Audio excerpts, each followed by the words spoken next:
Bienvenue dans ce moment au coin du feu. Dans ce temps au coin du feu, j'ai envie de vous parler des préjugés un petit peu qu'on a sur le haut potentiel intellectuel. À travers mon parcours, de nul jusqu'à la découverte de mon haut potentiel intellectuel.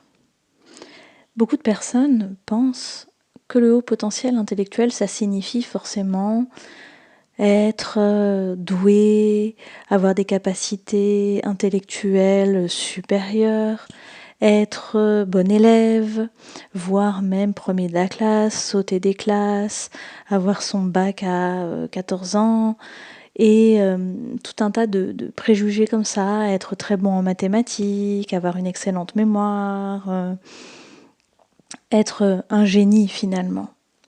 Et c'est vrai que dans les mots qui ont pu être utilisés auparavant, comme la précocité par exemple, eh bien on laissait entendre finalement ce type de profil d'enfant particulièrement doué. D'ailleurs, il y a eu le mot surdoué aussi quand même, qui laisse entendre que voilà, il faut avoir des capacités supérieures en fait.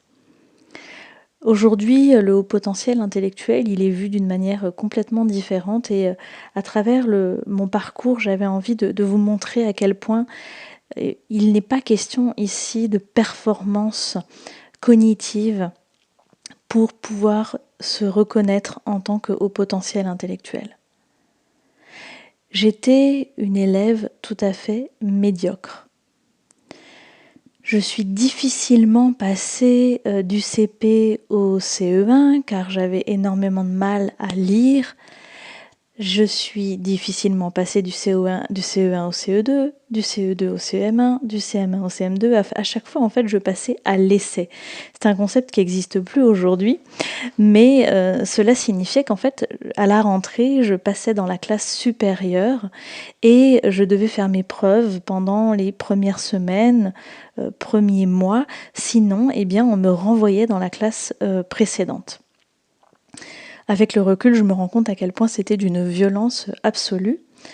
D'ailleurs, je me souviens très bien que pour passer en CE1, ma mère avait négocié pour me faire travailler l'été sur la lecture. Elle m'a tout simplement appris à lire, non pas avec la méthode globale, mais avec la méthode syllabique. Et à la rentrée, elle avait négocié pour que je fasse un test. Et donc, le jour de la rentrée, je me suis installée en CP pour redoubler.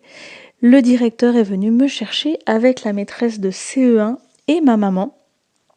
Je suis allée dans son bureau pour lire devant tous ces adultes très impressionnants. Je me souviens extrêmement bien de la scène. Et de cette lecture allait finalement résulter mon passage ou non en CE1. Et comme j'ai passé l'épreuve, je suis allée rechercher mes petites affaires en CP pour aller directement en CE1. Et finalement, toute ma primaire a été comme ça. J'étais jamais assez bonne en fait. J'étais mauvaise, j'étais très souvent dernière de la classe, mais finalement pas non plus assez mauvaise pour complètement redoubler. La grande difficulté que j'ai eue à l'école, c'est le par cœur. C'était très compliqué pour moi d'apprendre par cœur, je n'y arrivais absolument pas. Et je ne comprenais pas ce qu'on attendait de moi exactement, parce que j'étais tout à fait capable d'appliquer toutes les leçons, j'étais capable d'appliquer les règles de grammaire, j'étais capable de réaliser les exercices en mathématiques, etc. Mais s'il fallait réciter par cœur une règle, une leçon, eh bien là j'étais en très grande difficulté. Je pouvais expliquer avec mes mots, mais je ne pouvais pas réciter. Les seules choses que j'arrivais à réciter, c'était les poésies et les chansons.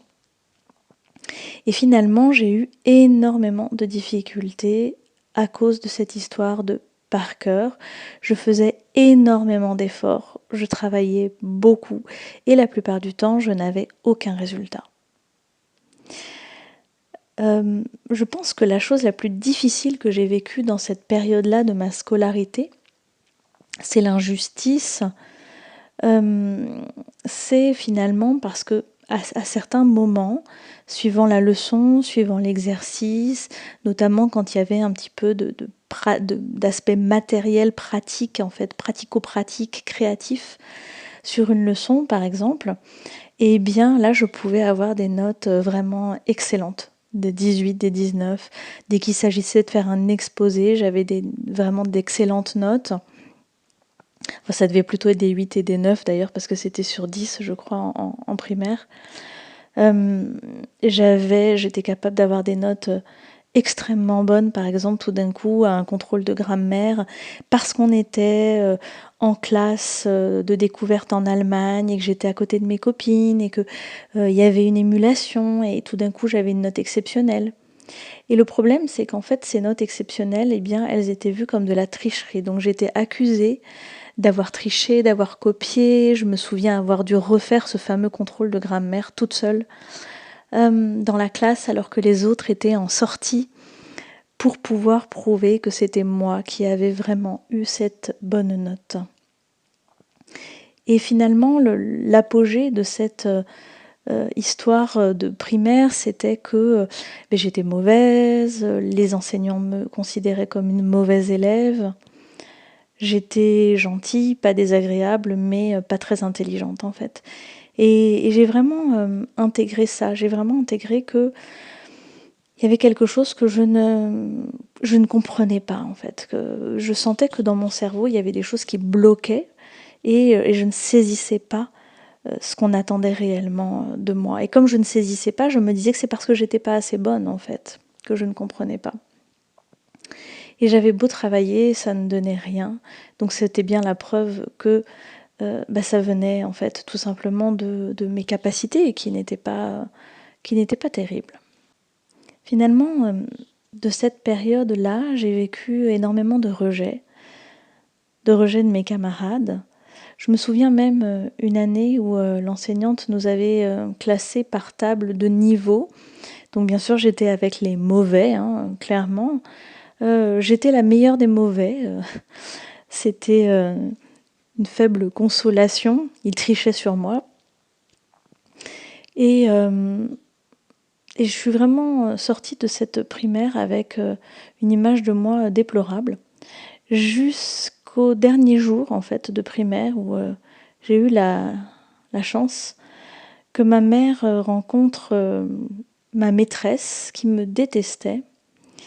Et cette maîtresse a dit devant moi, à ma mère, qu'il fallait absolument m'orienter le plus tôt possible au collège, car je n'aurais absolument jamais mon bac, car j'étais limitée en fait.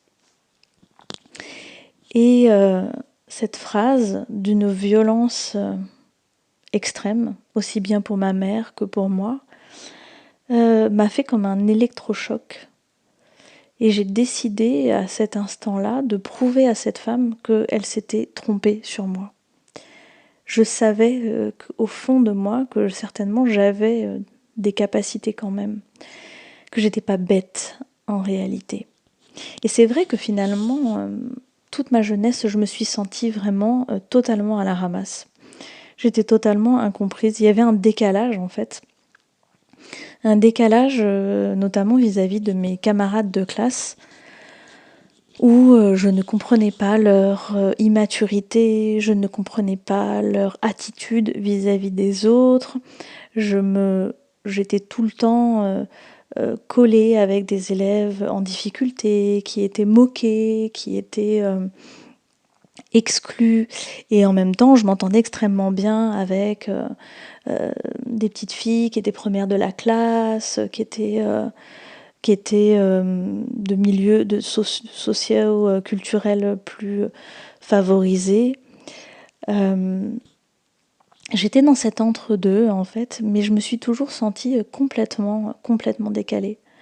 Vraiment, je ne comprenais pas l'attitude des autres, les mesquineries, les mensonges, les rumeurs dans le dos, les trucs comme t'es plus ma copine, ah là là, un tel elle a dit ça, etc. qui commencent déjà en primaire en fait. Et finalement, on a beaucoup expliqué ce décalage à cette époque autour de moi par le fait que je fréquentais beaucoup d'adultes. Je vivais seule avec ma maman et je fréquentais beaucoup d'adultes avec les amis de ma maman qui m'emmenaient partout.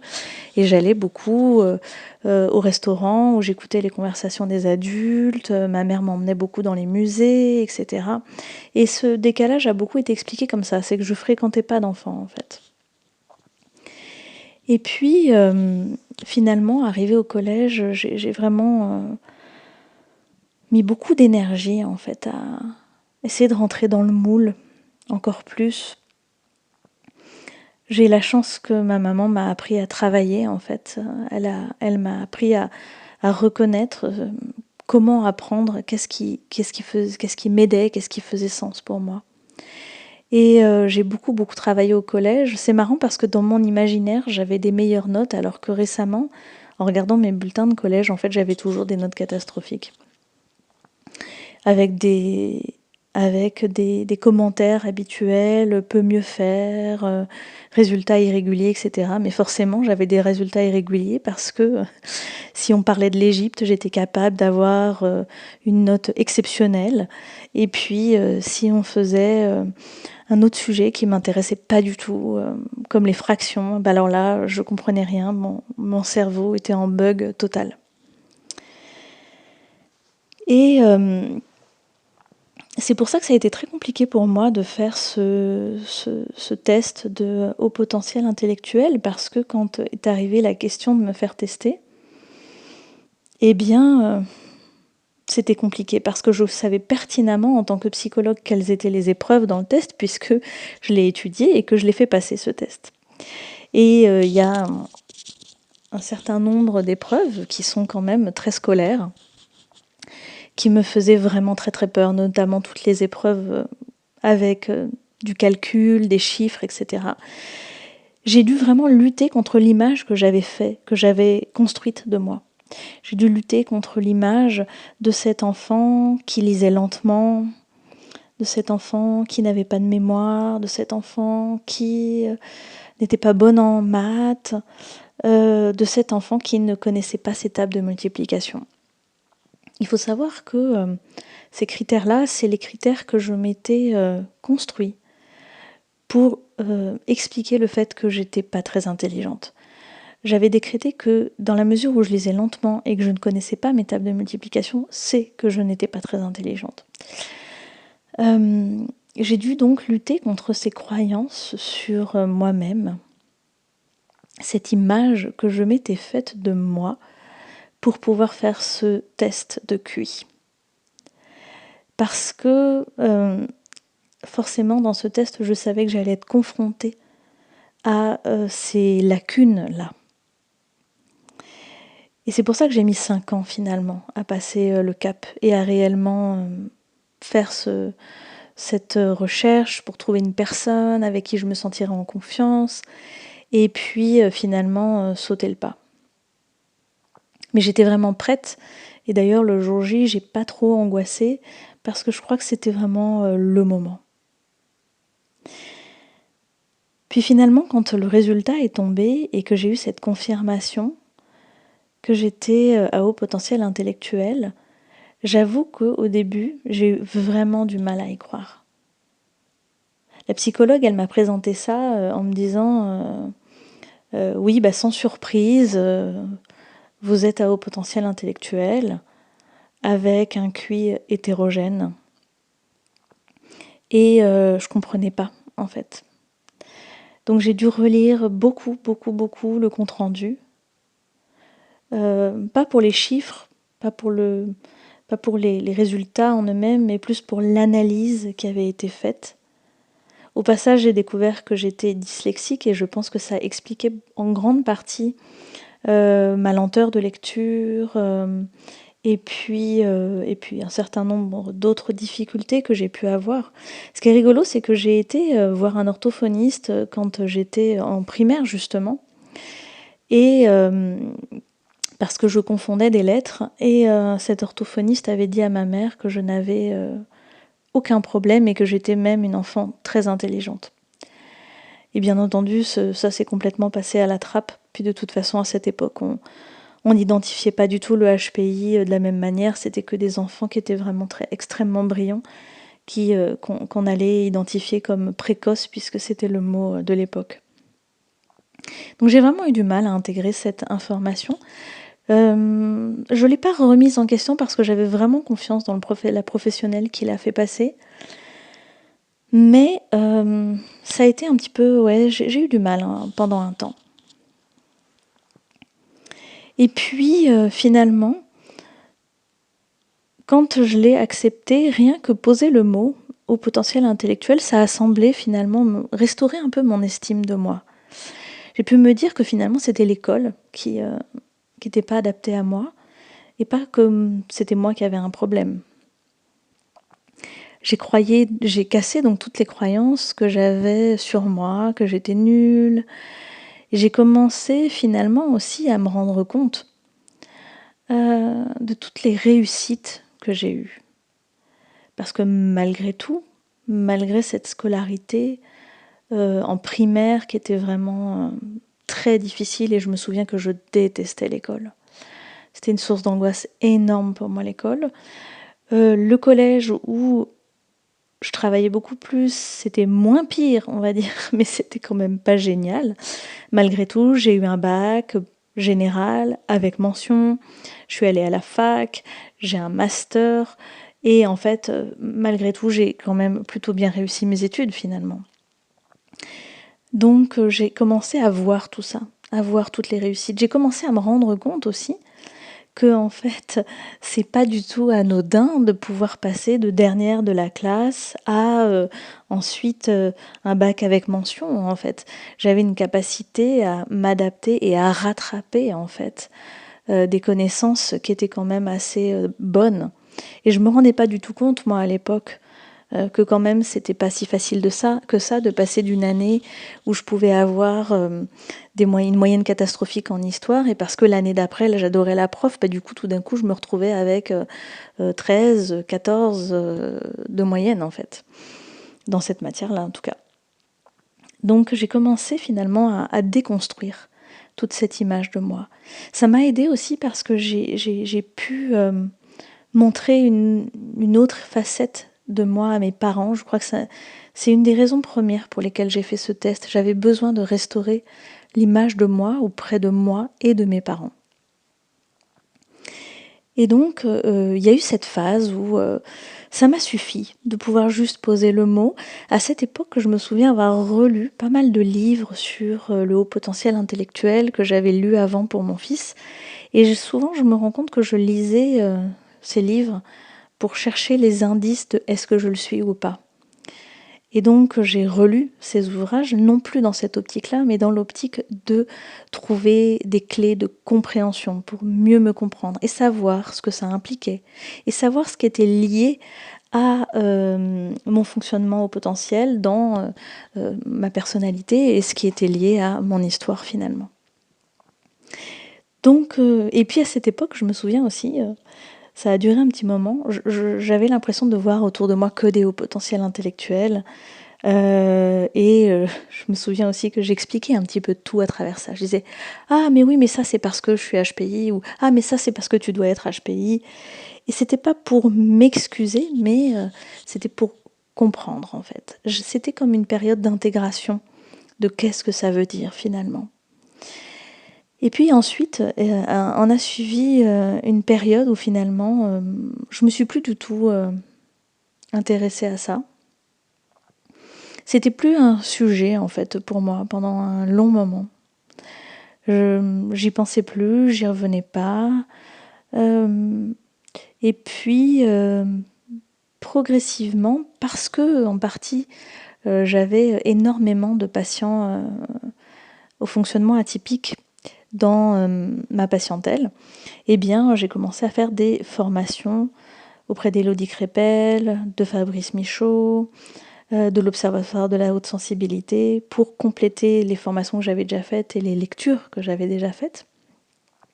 Et puis finalement, j'ai développé vraiment mon expertise auprès des personnes qui avaient ces fonctionnements atypiques.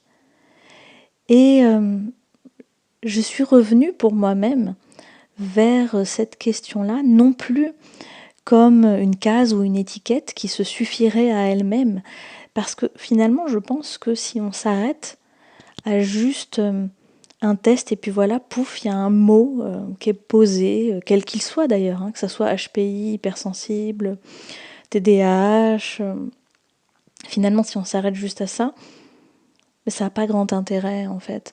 Ça peut faire du bien à notre estime, ça peut faire du bien à notre ego éventuellement aussi, mais ça nous avance pas beaucoup finalement. Et donc après toutes ces phases finalement d'intégration, de tout est HPI à c'est plus un sujet et ça ne me définit pas finalement, eh bien j'y suis revenue, mais plus comme une tranche de moi, comme une espèce de composant en fait chimique à travers lequel j'avais vécu ma vie et qui avait alchimisé toutes mes expériences d'une manière totalement inédite en fait. Et aujourd'hui, vraiment, je sens que mes atypies, que ce soit le haut potentiel intellectuel, que ce soit la dyslexie, que ce soit la haute sensibilité, ne me définissent plus. Je n'ai pas besoin, en fait, de mettre ces mots-là, car je pense que je suis ça. C'est quelque chose qui est totalement intégré à ma personnalité. Et dont certainement, d'ailleurs, je n'ai même pas encore conscience de toutes les facettes et de toutes les subtilités, en fait. Mais aujourd'hui, je suis dans cette quête de qui je suis, avec cet élément, finalement, qui est là. Et j'ai commencé à pouvoir me voir telle que je suis vraiment.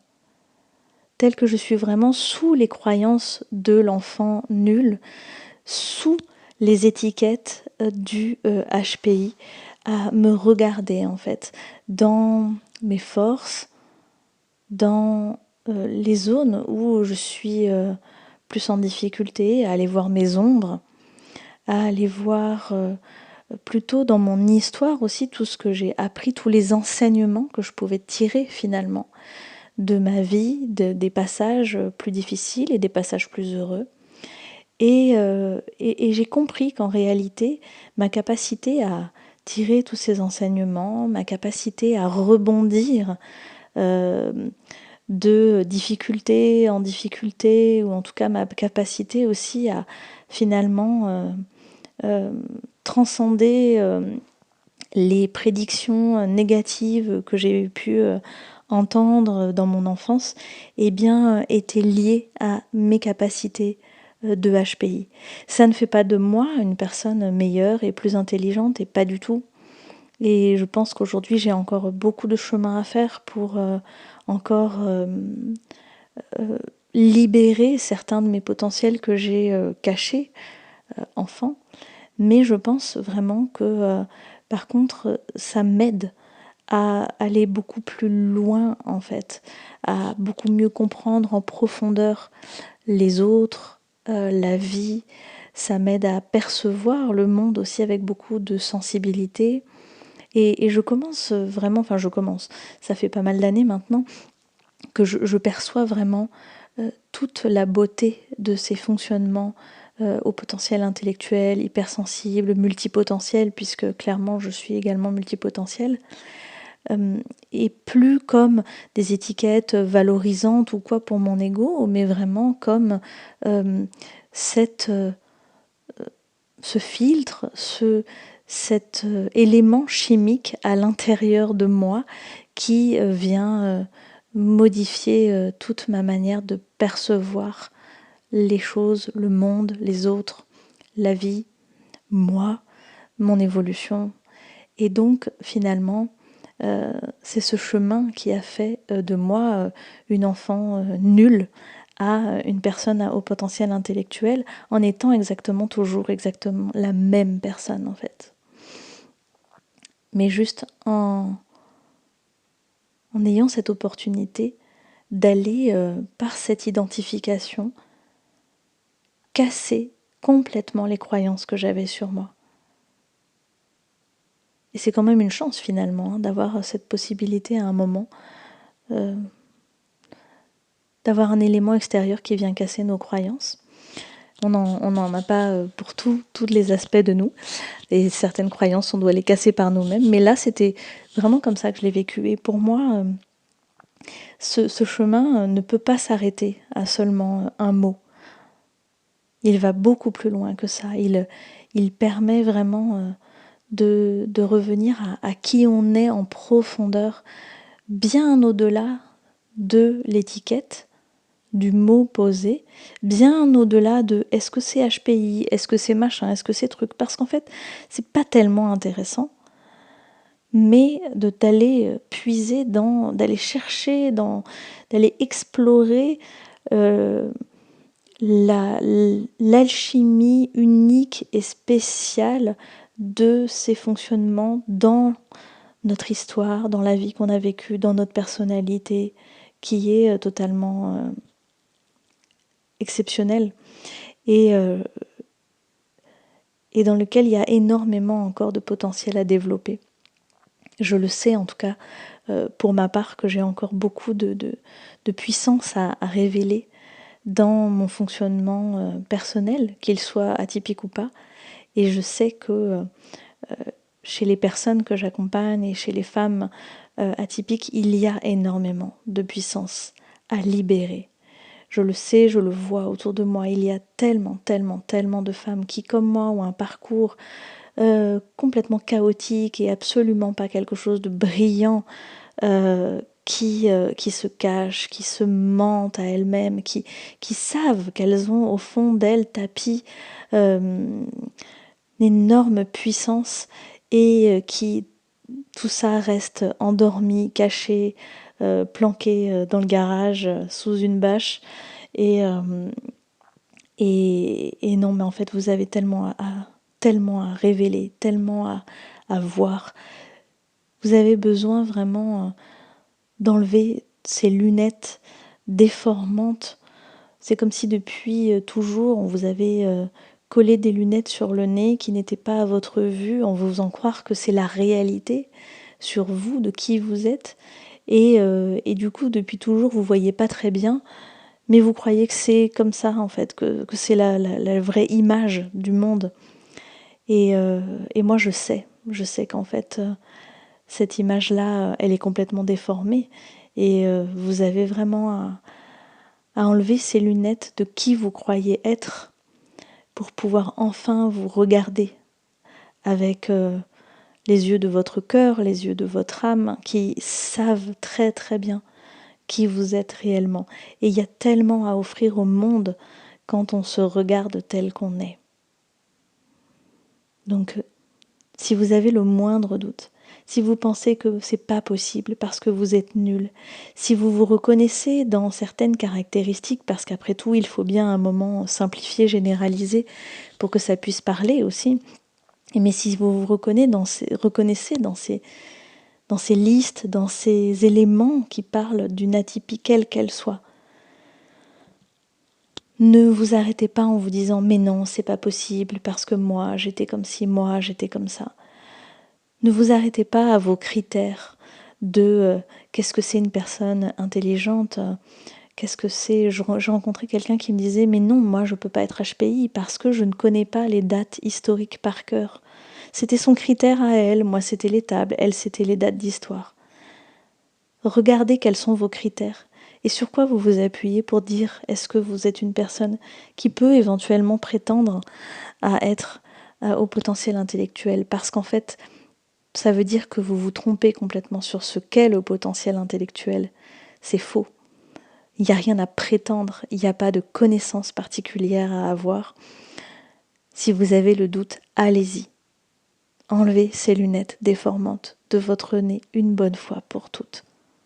Et si vous avez besoin d'un coup de main, bien entendu, je suis là pour vous accompagner avec grand plaisir à révéler la femme puissante que vous êtes, à prendre votre place, à vous souvenir de qui vous êtes et à changer le monde un petit peu plus. À très bientôt. Aho.